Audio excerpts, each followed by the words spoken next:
Tabelayı doya doya çekeyim diyordun değil mi, durdun? Doya doya tabela çek diye duydum. Başka hiçbir amacım yok. Teşekkür ederim.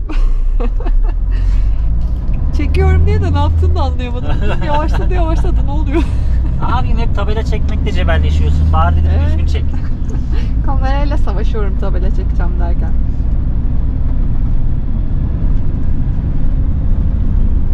Max, yolculuk nasıl gidiyor?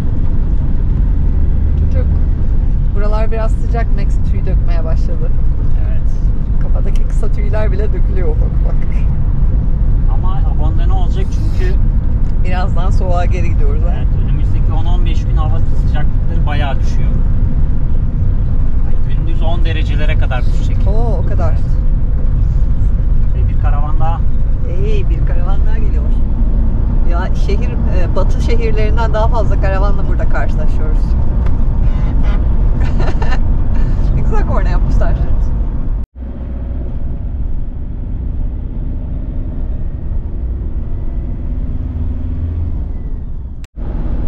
Yağmur bizden önce geçmiş ama toprak kokusu kalmış.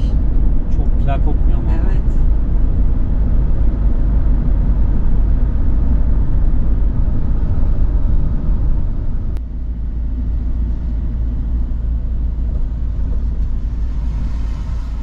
Yer açıkken kontrollü geçin. Bu taraftan gelen bir şey yok. Buradan da gelen bir şey yok. Kars şehir merkezine geldik. Ama Tam şehir merkezi değil aslında ya, kıyısındayız şu an. Kıyısında mıyız? Hı hı. buralar daha doğu gibi gerçekten. Iğdır, Ağrı, Evet. Kars. Yani Daha kırsal yani, daha Evet. doğrusu doğu gibi derken. Şanlıurfa, bak Kars Müzesi burası. Şanlıurfa, Diyarbakır, hani Mardin, Evet, mesela oralar bunlar daha çok modern daha kalıyordu. farklıydı. Ama bu taraf gerçekten biraz farklı. Kars Müzesi.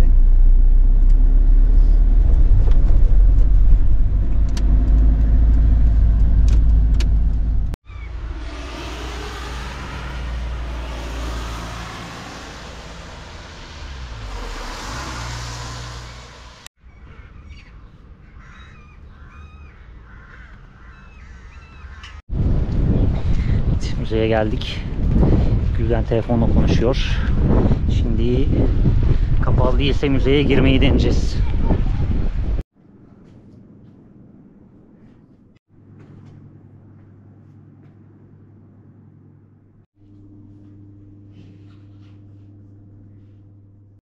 Merhaba, merhaba. Biz yokken Yağmur'u mu seyrettin? Seyrettin mi Yağmur'u? Evet, Yağmur bayağı hızlandı. Evet. Ufak Ya. bir yermiş Kars Müzesi. Daha çok Etnografya Müzesi gibi. gibi. Evet, etnografya müzesi gibi. Ufak bir yer, hemen çıktık, gezdik. Kısaca göstermeye çalıştık size de. Bu arada müze ücretsiz. Müze karta da gerek yok. Ücretsiz olarak gelip ziyaret edebiliyorsunuz. Şimdi yeni bir noktaya doğru devam ediyoruz. Evet, bu gezi yağmurlar altında olacak. Ve popolu olacak bu gezi. Koca popolu.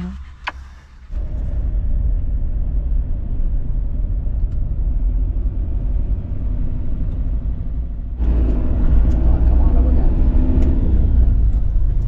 Kısmen yakaladım sanırım. Orada bir tren vardı eski. Evet, Kars tren istasyonu.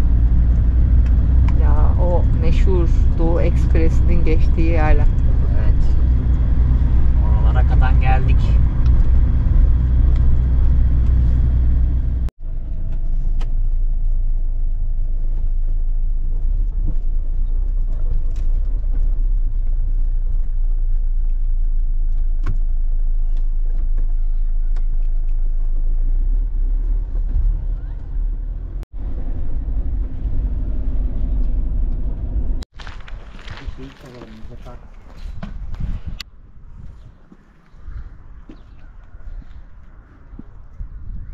Şimdi Kazım Karabekir vagonuna doğru devam edeceğiz. Kazım Karabekir vagonu, beyaz vagon. Kapıya şey yaptık ama içeriye giremedik. Kapalı muhtemelen. Bu Kazım Karabekir'e Ruslar tarafından hediye edilmiş bir vagon. Beyaz vagon. Anlaşmayı yaptıktan sonra Ruslar, Kazım Karabekir onlara at göndermiş. Onlar da Kazım Karabekir'e bu vagonu hediye etmişler. Şimdi sağanak yağmurda koştur koştur tabyaları göreceğiz diye geldik. Tabya burası. Arkada futbol sahası. Evet. Ay. Hemen aşağı inelim. Evet, koş. Koştur koştur. Kars'ı geziyoruz. Dikkatli koş.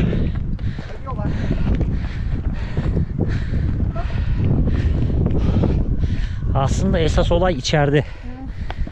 Kolay yazmışım o kadar. Bende de bir şey var herhalde. Evet.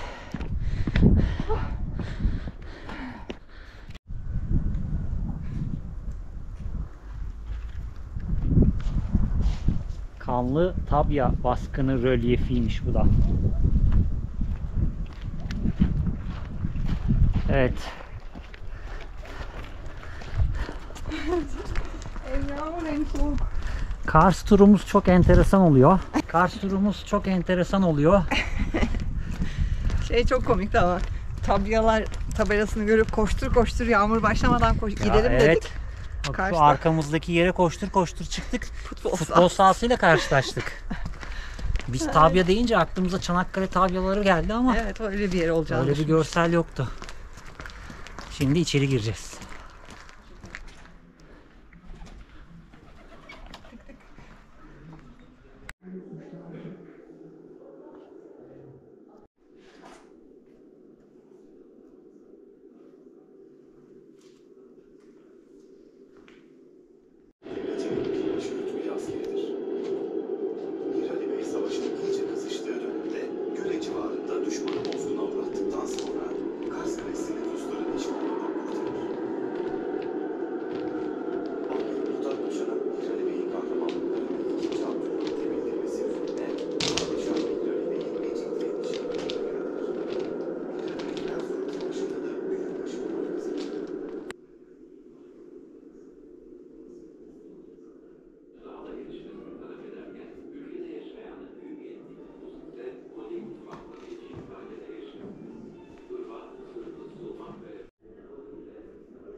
İtalyan ve Lehne hükümlarıyla birlikte yaklaşık 5.000 kişi Osmanlı topraklarına iltica etti.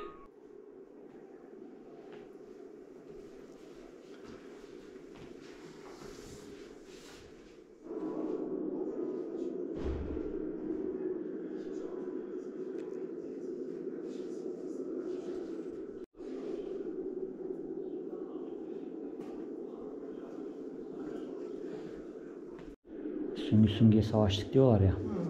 Kurşun bitince. Aynen, süngülerle. Onu tabancanın ucuna takıyor. Onu kullanıyor.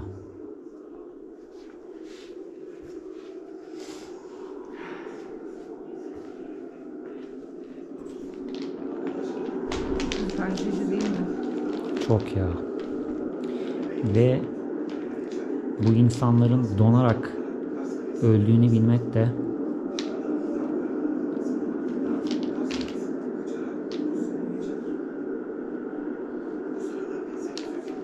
yorum yapamıyorum. Bu insanlar boş yere öldü. Şundan dolayı benim okuduğum yazılarda Mustafa Kemal diyor ki ordunun her şeyi tam mı?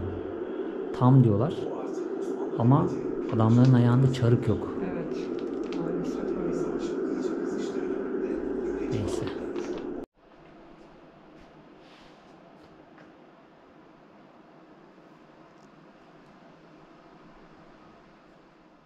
Kafkas Cephesi Tarihi Harp Müzesi, daha doğrusu Harp Tarihi Müzesi.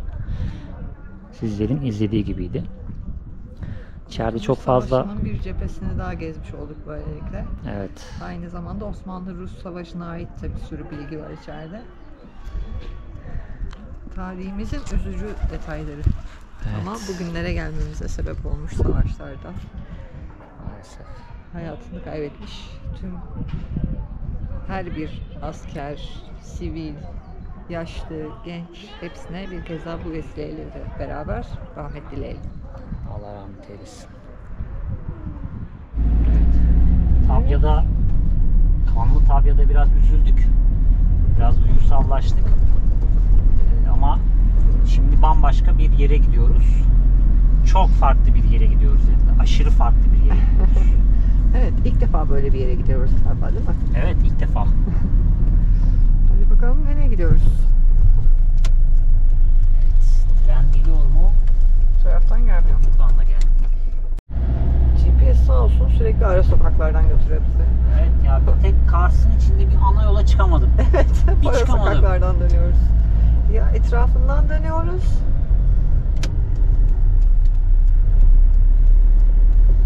Ya etrafından dönüyoruz, ya üstünden atlıyoruz.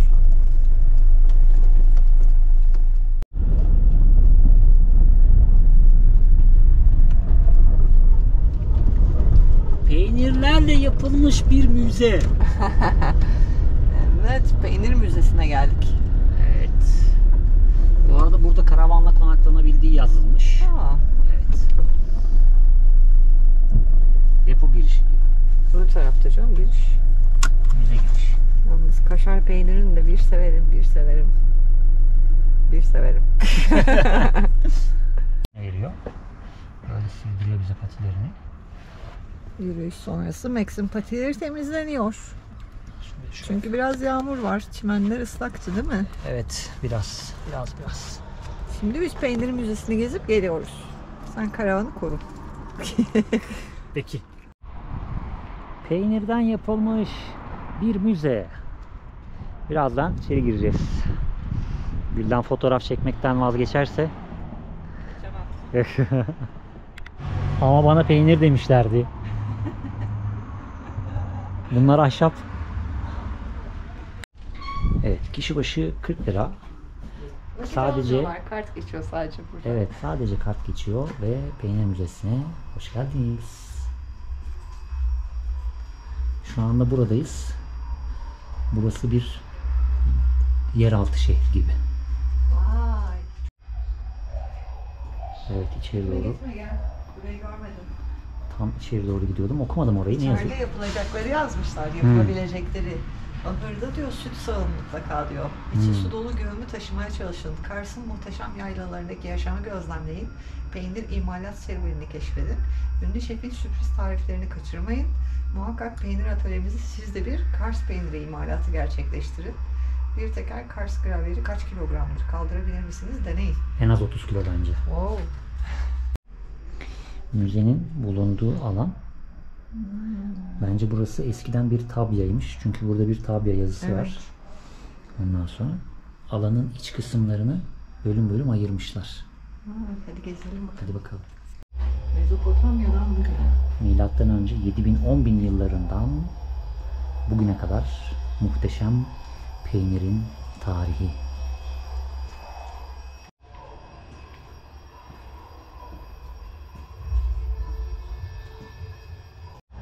Boyutlar kapısından geçiyormuşuz. Evet ya, geçit kapısı gibi.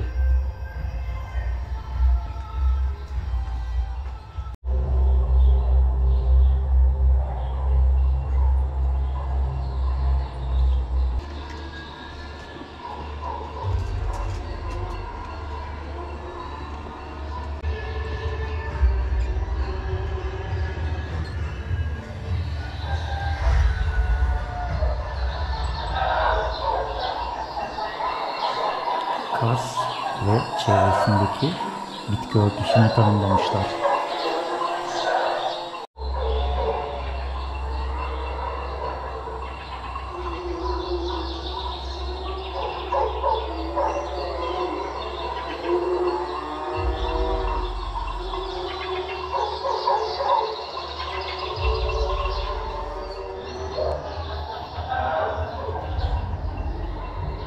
Kolay gelsin teyze.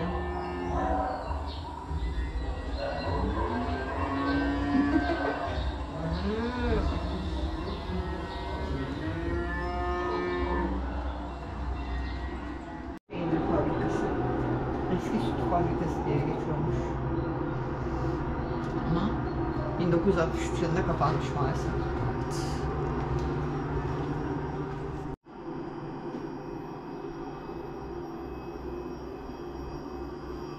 İmalat atölyesine girmeden önce peynirlerin depolandığı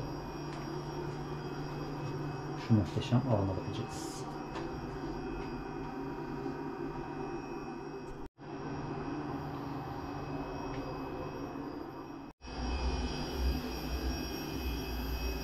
Gravyer nedir? Burada aşama aşama. Biz yapmıyoruz hiçbirini. Evet, burada ellemeyin diyor. Hani hepsini yapacaktık. Hani edecektik? İnek sağacaktık. İşte öyle yazıyordu. Şuradaki görsellerde yapılışlarıyla ilgili videolar gösteriliyor. Besleme işlemi. Mayalamayla başlıyor en başından. Evet. Sonra bu amca yıkıyor onları ve rafa kaldırıyor. Salamura edin. Suda. Kars gezimiz bir anda başka bir boyuta geçti. Arka planda çalan müzik şey değil mi? Haydi. Benziyor.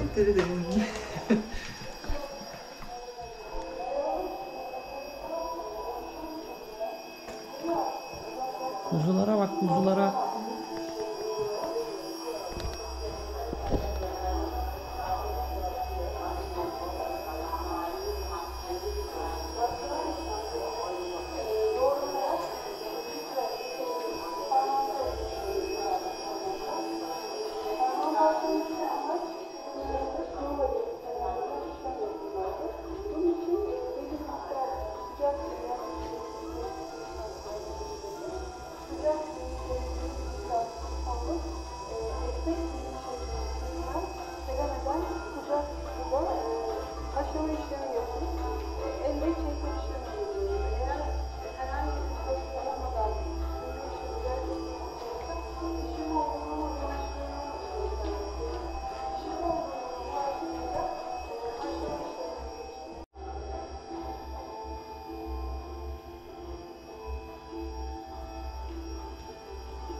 Metler, her şey var. Evet. Ama evlerin içinde döşemişler. Bakayım. Bakayım. Bak.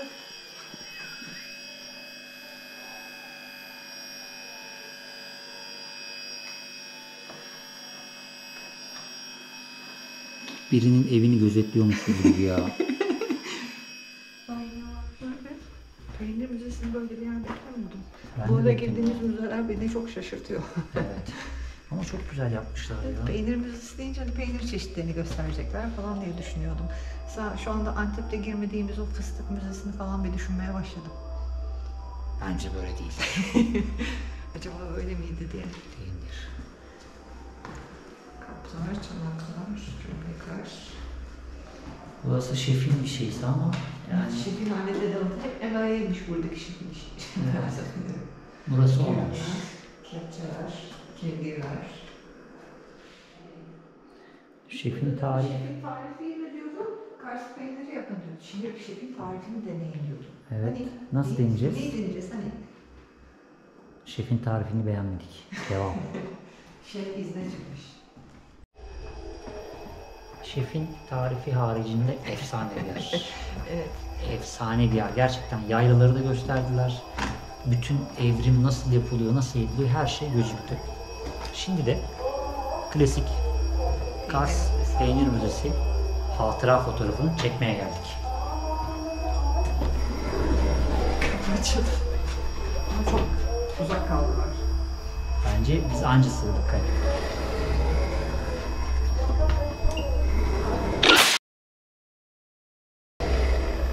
Kapının sürekli açılması.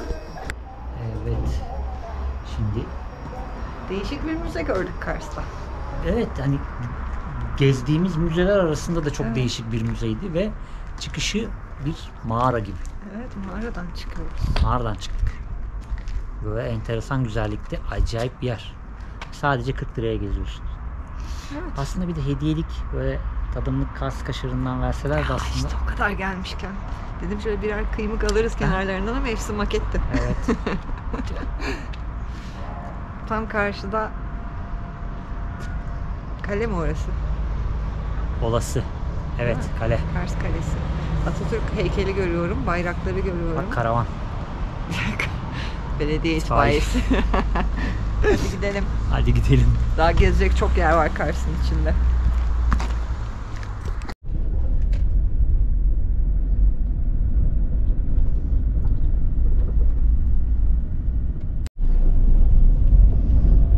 Çok güzel eski binalar var Kars içerisinde. Evet ya, şu evlere baksana, satılıkmış burası.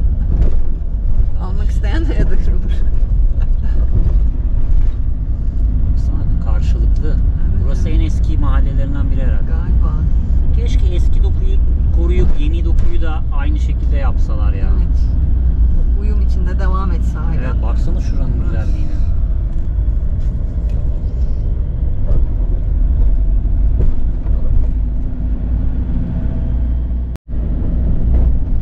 Bak burası da eski bir bina. Evet. Ne olduğunu anlayamadım. Otel gibi ama şey yok. Bursa Kebap Evi. Reklamlar. Şey vardı ya, bir tane fenomen. Gazi Kars. Nereye, şuraya bir yere mi park etsek ya? Yürüyerek mi gitsek? Arabayla mı gitsek? Bilemedim Diyerek hiç. bilemedim. Orada park edecek yer var mıydı bilmiyorum Ve ama. Kars Kalesi. Evet, Kars Kalesi'ne geldik, köprüye geldik, hepsine aynı anda geldik.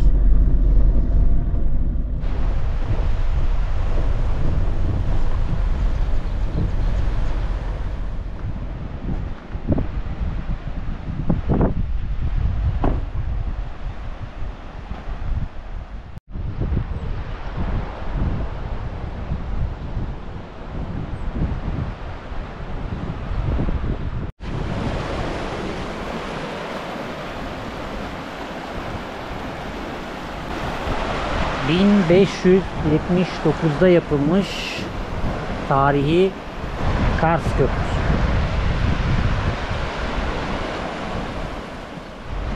Köprünün hemen yanında da Kars Kalesi.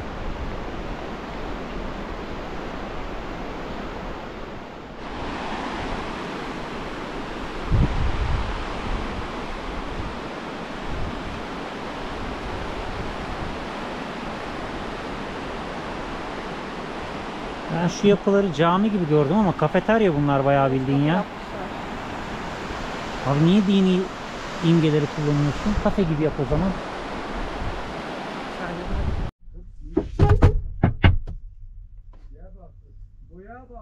Anladım. Dışarıdan tık tık diye karavana vuranlar içeride Evet. bizim olduğumuzu farkında olmadan o sesi ne kadar duyacağımızı bilmedikleri için sanki babasının malıymış gibi tak Ki tak diye daha vuruyorlar. yeni fark ettim yani. Enteresan insanlar. Evet, Hadi neyse. gidelim. Kars Kalesi'nin bu tarafına geldik şimdi. Buradan daha yakın gezeceğiz. Değil mi? Evet.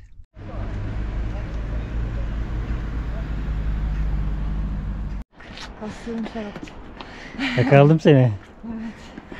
Taktik yapıyorduk. Biraz fazla rampa olunca Bir de hızlı yürümeye başladık aşağıdan. kaleye doğru tırmanıyoruz. Son düzlük. Ha gayret.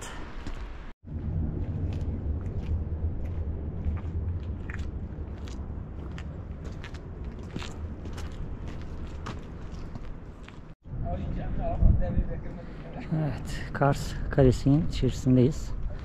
Alanın içerisindeki yapılar da baya korunmuş.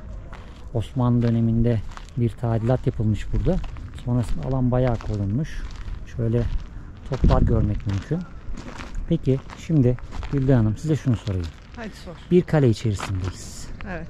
Değil mi şu an? Tarihi bir yapının içerisindeyiz. Peki şuradaki yörük çadırı, ızgara servisimiz başlamıştır yazısı. Orada 2 tane boks oyuncağı. Bu ne alaka ya? Gerçekten mi ya? Bu mu yani bizim tarihe olan saygımız? Ticarethaneye dönüşmüş tarihi mekanlardan bir örnek işte yani.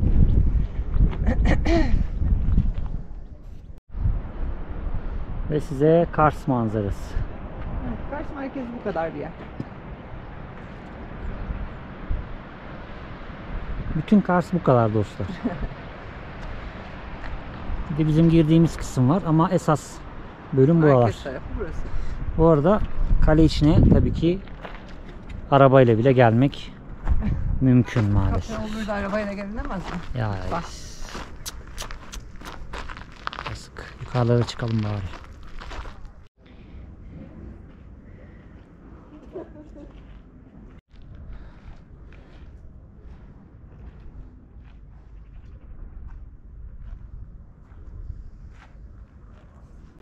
Kalenin en üstüne çıktık.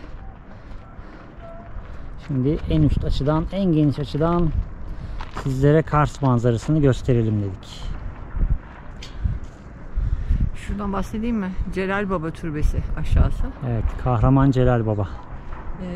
Anıt yazısında da içeride türbe var gerçekten. Dıştaki bilgilendirme yazısında da der ki Celal Baba'nın kafası kılıçla kesildikten sonra bile savaşmaya devam etmiş. Evet, kafasını koltuğunun altına alıp buraya kadar gelmiş. Burada da onun için türbe yapmışlar diyor. Şimdi yani Ne kadar dik bir yere çıktığımızı aşağı inerken daha net anlıyoruz. evet, kesinlikle yanınıza su alın. Gel şu yukarıda kafe var. Yorum yapmak istemiyorum. Karavana doğru gidiyoruz. Görüşürüz. Bu çocuk biz yokken masaya çıkıp masada oturmuş.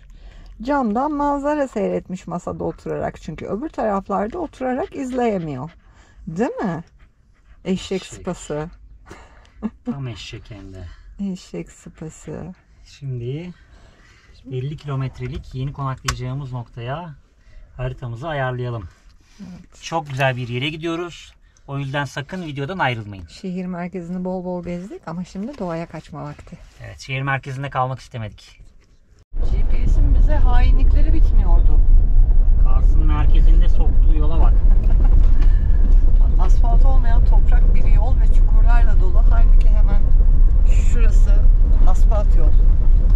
Yani yoldan çıkartmasaydı beni zaten bu alt yolu kullanıp devam edecekti.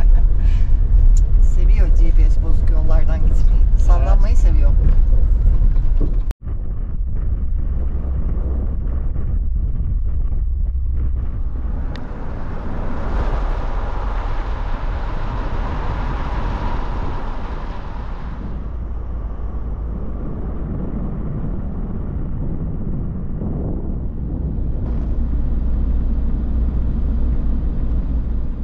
Daha götürüyor normalde. Otopark nerede? Şurada gidiyor.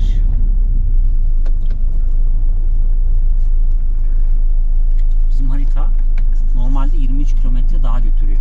İleriye doğru 23 kilometre daha gidip buraya Buraya geri dönüş yapmamızı şuraya söylüyor. getiriyor. Ama benim haritalardan gördüğüm yer sanki burası değil ya.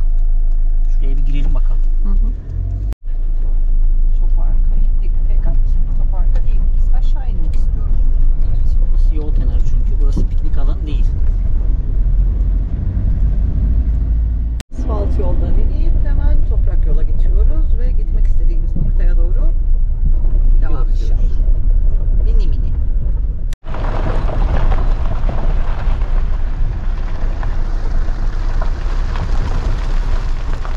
Ama Yok daha neler. Aşkım bir dur artık. Geldik en uca kadar hala gidiyorsun.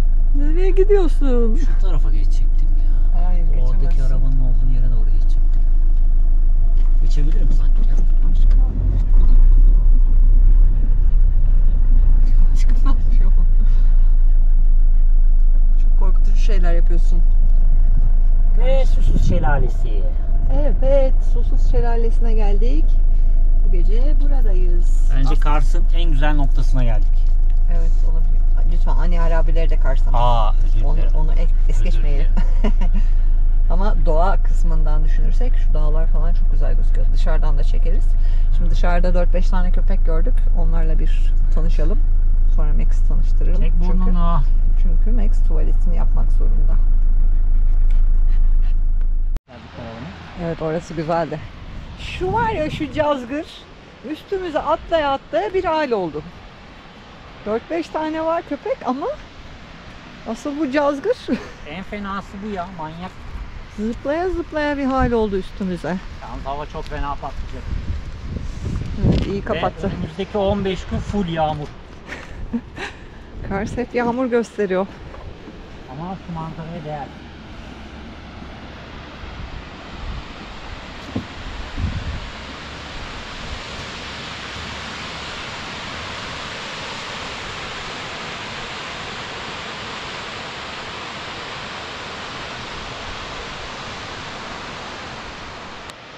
Şu yandaki yeşillik falan da çok güzel gözüküyor, tepesi. Evet.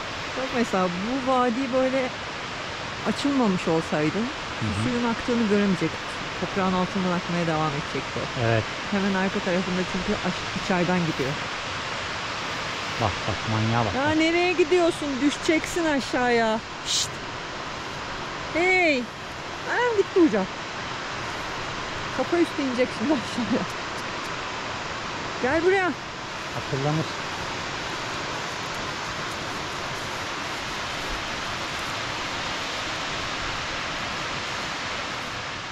Yalnız yeşil ne kadar yeşil ya. Evet, çok güzel gözüküyor ki hava ne kadar kapalı bugün aslında. Bulutlar kapkara. Ama yeşillikler çok güzel gözüküyor. Karşı tepede karlar var hala. Böyle güzel bir piknik alanı yapmışlar. Üst taraftan çekmiştim geçerken. Her yerde nasıl bulmak istiyorsanız öyle bırakın diye tabelalar var. Lütfen Ama- çevremizi temiz tutalım diye de bir dünya tabela var. İnsanlar... Ama yine de beklediğimden daha az kirli. Yani kıyılarda, köşelerde çöpler var sadece. Şuraya bir bina yapmışlar ama faal değil.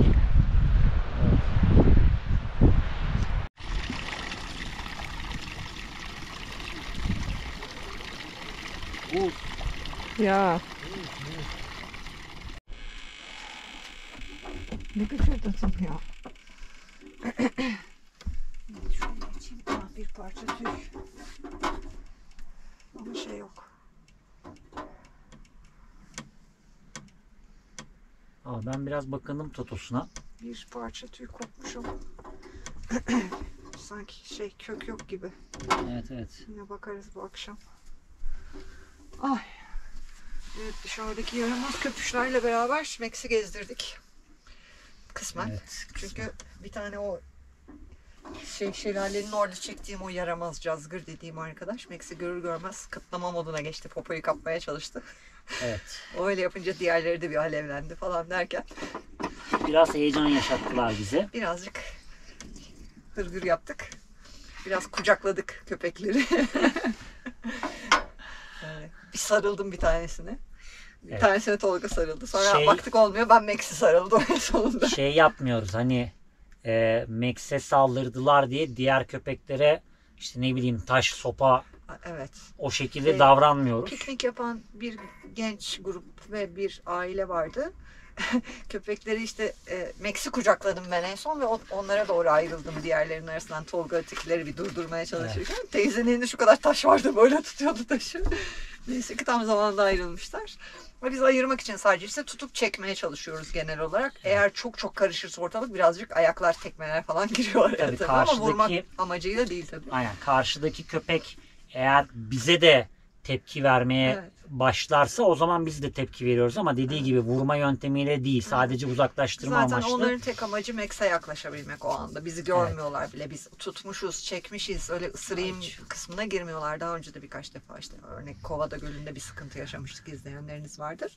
Öyle bir şey olmadı ama bir ufak hırlaşma oldu aralarında tabii. Şimdi arkadaşlar bir yandan bizim bu hararetli sohbetimizi dinliyor. Bir yandan ben tişört şortla oturup sobayı doldurmaya çalışıyorum. Tolga bugün fazla ateşli. Ben üşüyorum açıkçası. Hırkayla gezdim bütün gün. Çünkü rüzgarlı olunca ben direkt esiyor. Yani şu an bulunduğumuz yer çok ciddi esiyor. Yağmurla beraber ufak ufak da atıştırıyor ama Tolga bugün böyle tişörtlerle, şortlarla gezdi sürekli. Yo, iyiyim bugün. Soğuk hava iyi geldi Yok bana. çok soğuk değil ama yani öyle üşütecek aşırı soğuklukta değil de ben içten yine bir titreme modundayım bu yüzden. Akşam serin olacağı için ben geceye hazırlıyorum sobayı. Öyle yani bugün Kars'ı gezdik hep beraber. Burada karşılaştığımız o genç gruptaki arkadaşlarla az önce biraz sohbet ettik. İşte geziyoruz ediyoruz falan diye. Onları biraz kışkırttık. Beyinlerini yıkadım çocukların. Çalışmadan nasıl oluyor böyle, nasıl geziyorsunuz falan kısımlarında. Biraz özgürlük dersleri verdik çocuklara. Onlarla konuştuk işte. Kars'ta nereleri gezdiniz falan diye şey yaptılar, sordular. Dedik böyle böyle buralara gittik falan diye. Hepsini gezmişsiniz dedi. Hatta bir tanesi ben gitmedim oralara dedi. Evet. Kars'ı bugün bayağı hızlıca, sabah erken hareket etmenin avantajıyla hızlıca her tarafını gezdik. Bugün, yani bu akşam Susuz Şelalesi'nde konaklayacağız. Ama oldukça fazla yorulduk. Videonun akşam kısmını çekmeyiz herhalde artık, değil mi? Yok çekmeyiz abi. Bundan sonra dinlenme modumuz Evet. olur. Bu Zaten videoda- video çok uzun oldu. Şey demek istiyorum.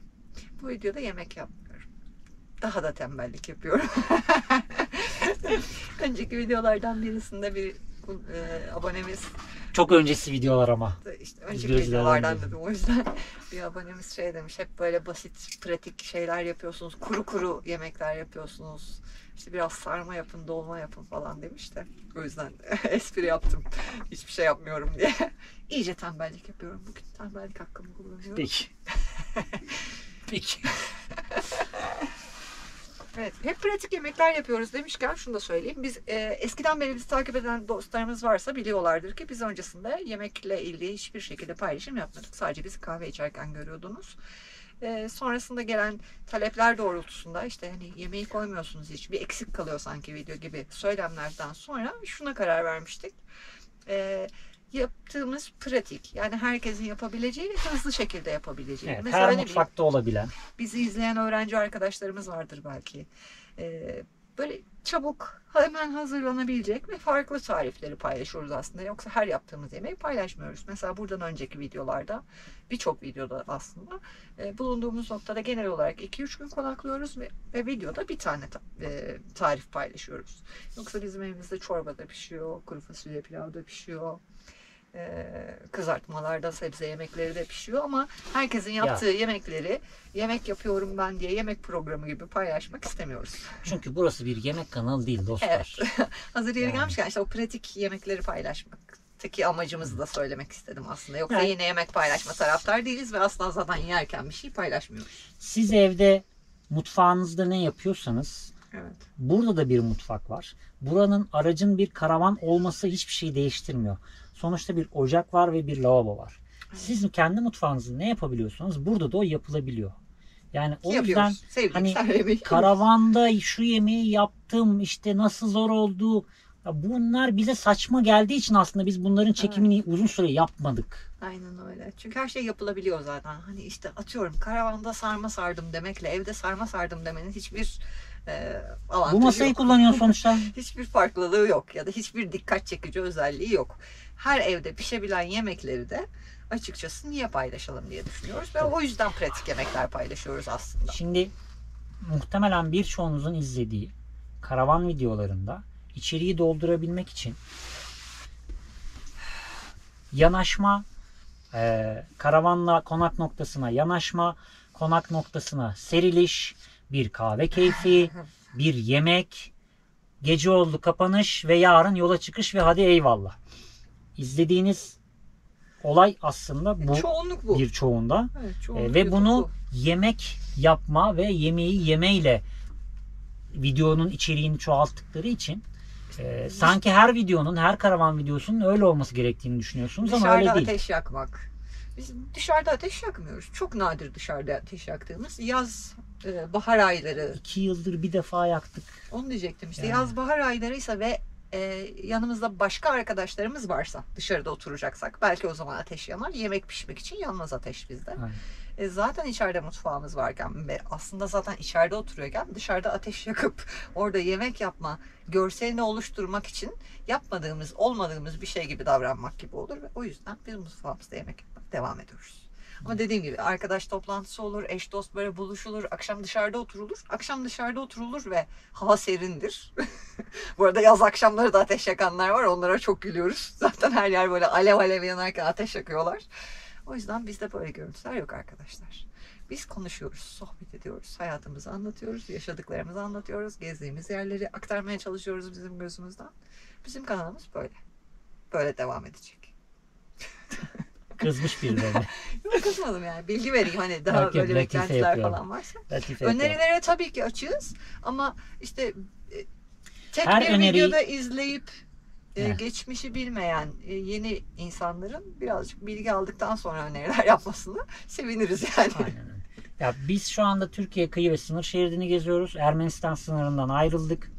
Şu Kars'ın an Kars'tayız. sonundayız. Kars'ın sonundayız. Buradan Ardahan'a doğru yolumuz devam edecek. 2025 yılının yılbaşı gibi muhtemelen bu seri, bu güzergah Bursa'da sonlanacak. Ama 2025 yılında hadi bunlar döndü Bursa'ya, bitti iş olayı yok dostlar. Türkiye kıyı ve sınır şeridi turu bitecek ama bizim hareketliliğimiz, gezmemiz bitmeyecek. Aynen öyle. Sonraki süreçteki bizim hareketliliğimiz şu doğrultuda devam edecek. Her ili mevsim şartlarına göre ne zaman nerede olmak istiyorsak her ili en ince ayrıntısına kadar bizce gezip dolaşıp yaylalarına çıkıp mesire yerlerine gidip piknik alanlarına gidip Kanyonları. bizim gördüğümüz güzel kanyonlarına, şelalelerine, deniz kıyılarına, koylarına hani bizim kafamızla her şehri tek tek gezmeye başlayacağız. Evet. Ve bu kim bilir kaç yıl sürecek. Bu arada bunları aslında daha önce birkaç videoda da daha söyledik. Evet. Bizi sürekli izleyen izleyicilerimiz belki bu bölümlerden sıkılıyor olabilirler. Ama yeni insanlar belli başlı videolarla başladıkları için izlemeye bunları ufak ufak hatırlatmaya çalışıyoruz. Evet. O yüzden sıkılıyorsanız canımızsınız. Bizi sürekli izliyorsunuz demektir çünkü. Aynen. Öyle, o zaman kapanış yapalım. Evet, kapanış yapalım. Biz biraz dinlenelim. Hem kilometre yaptık bugün. Yaklaşık 130 kilometre yaptık. Hem çok yürüdük. Evet. Hem Max'le boğuştuk. Biraz dinlenme moduna gidelim. Burada belki birkaç gün kalırız. Önümüzde 15 gün dediğim gibi yağmur gözüküyor. Şiddetli yağmur gözüküyor ama gençler de şunu söylediler.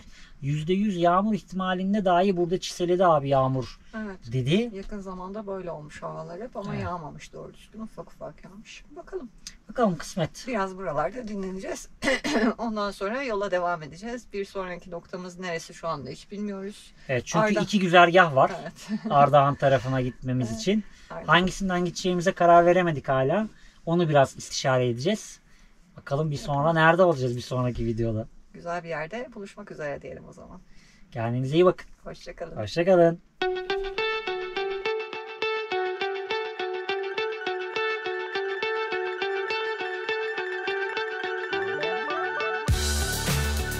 Çünkü anlatmak ister misin? Çünkü dün akşam karavanımıza fare girdi. Evet, her yeri ayağa kalktı.